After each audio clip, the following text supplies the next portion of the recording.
భాతి ఇది. యస్యైవ స్ఫురణం సదాత్మకం.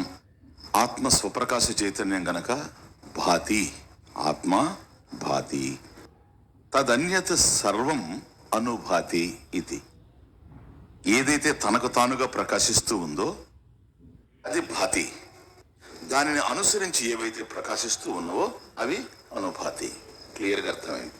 కనుక ఏవైతే ఉన్నవో ఆ ఉన్నవి ఉండడమేనా, సత్యంగా ఉన్నవా అని మనం ఆలోచన చేసినప్పుడు ఏది సత్యం, ఉన్న వాటికి ఆధారంగా ఏది అని ఆలోచన చేస్తే మనకు ఆత్మ అనేటువంటి విషయం స్వతసిద్ధాత్మ తెలిసింది.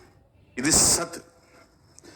ఏదైతే స్వతసిద్ధ ఆత్మగా ఉందో అది మరొక దాని మీద దాన్ని ఆధారపడి ప్రకాశించేందుకు అవకాశం లేదు గనక అటువంటి స్వతసిద్ధ ఆత్మ స్వప్రకాశం అయ్యింది అని కూడా తెలుసుకున్నాం.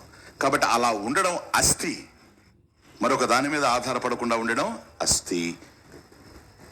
ఇంకొక దాని మీద ఆధారపడకుండా జ్ఞానపూరితంగా ఉండడం ప్రకాశం, భాతి. కనుక ఈ అస్థి భాతి ఏదైతే ఉందో అలా ఉన్నట్లు తెలుస్తూ ఉందో ఈ రెండు కూడాను ఒకదానికి సంబంధించినటువంటి లక్షణాలు. ఇది ఆత్మ యొక్క లక్షణం, అస్థి భాతి.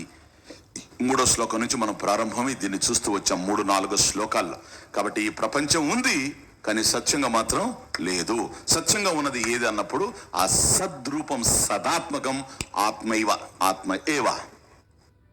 భాతి ప్రకాశిస్తూ ఉంది ప్రపంచం, కానీ ఇది దేని మీద ఆధారపడి ప్రకాశిస్తూ ఉంది? ఆత్మ మీదనే దాని మీద ఆధారపడి ప్రకాశిస్తూ ఉంది. ఇది సదాత్మకం చిదాత్మకం. క్లియర్.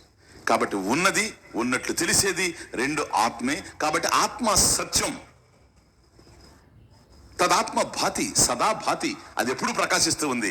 తద్ అన్యత్, దానికన్నా అన్యంగా ఏది ఈ ప్రపంచంలో తెలుస్తూ ఉండినా సర్వం అనుభాతి. అనుభాతి దాన్ని అనుసరించి ప్రకాశిస్తూ ఉన్నాయి. క్లియర్. ఇంత సుస్పష్టంగా శాస్త్రం తెలుస్తూ ఉంటే అవివేకులకి అసత్యం సత్యంగా కనపడుతూ పోతుంది. పాపం